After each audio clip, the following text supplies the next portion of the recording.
முதல்ல தலைநகர் டெல்லியை பார்த்துட்டு அதுக்கப்புறம் நம்ம தமிழ்நாடுக்கு வருவோம். டெல்லி மதுபான கொள்கை முறைகேடு வழக்கு. நம்ம சேனல் ஃபாலோ பண்ணுறவங்களுக்கு இந்த வழக்கு கண்டிப்பாக பரீட்சைன்னு நினைக்கிறேன். இந்த வழக்கில் இந்த டெல்லியோட முன்னாள் துணை முதலமைச்சராக இருந்த சிசோடியா இவரை 530 நாட்கள் வரைக்கும் ஜெயிலில் வச்சாங்க. கூடவே கூடுதல் இணைப்பா முன்னாள் முதலமைச்சர் அரவிந்த் கெஜ்ரிவால் இவரை 156 நாட்கள் வரைக்கும் ஜெயிலில் வச்சுருந்தாங்க.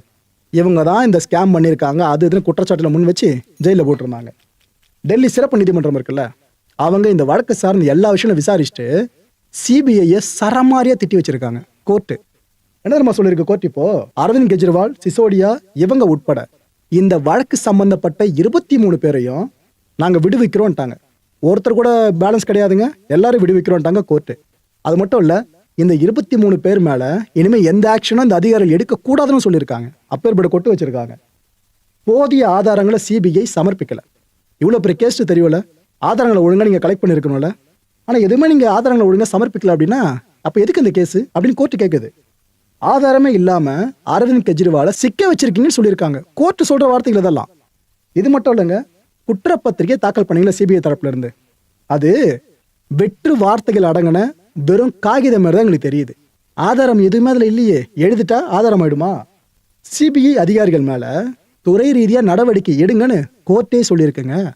எவ்வளவு பெரிய விஷயம் பாருங்க. இப்ப நடந்துட்டு இருக்கு இது ஹேப்பனிங். இதெல்லாம் நடந்து முடிஞ்சிருச்சா? அதுக்கப்புறம் அரவிந்த் கெஜ்ரிவால் அவர்கள் அப்படி வெளியே வந்தாங்க. அவரோட அந்த கேஸ் சம்மந்தப்பட்ட மற்றவங்க சேர்ந்து வெளியே வந்துட்டு இருந்தாரு. அப்போ ப்ரெஸ் ஃபுல்லாக சூழ்ந்தாங்க. அப்போ அரவிந்த் கெஜ்ரிவால் பேச ஆரம்பிச்சாரு. உடஞ்சு அழுதுட்டாருங்க. ப்ரெஸ் முன்னாடியே கதறி கதறி அழ ஆரம்பிச்சிட்டாரு. இந்த காட்சி எங்க பார்க்க முடிஞ்சுது.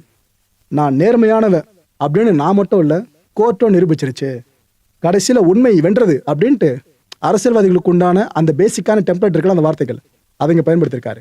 ஒரு விஷயம் வச்சு பாருங்களா, உடனே எலெக்ஷன் டெல்லியில் வருதுன்னு வைங்க, அது யார் இப்போ ஜெயிப்பாங்கன்னு நினைக்கிறீங்க? அரவிந்த் கெஜ்ரிவால் தான், அதை மாற்றுக்கிறதே இல்லை. இப்போ யாரும் அங்கே ஆண்டுகிட்டு இருக்காங்கன்னு தெரியும், உடனே எலெக்ஷன் வரப்போகிறதும் இல்லை. ஆனால் ஒரு கேஸ் பார்த்தீங்கன்னா அதோட வேர்டிக்டை பேஸ் பண்ணி ஒட்டுமொத்த அரசியல் களத்தையே மாற்றி விட்டுரும். அப்பேற்பட்ட விஷயம் டெல்லியில் இப்போ நடந்திருக்கு.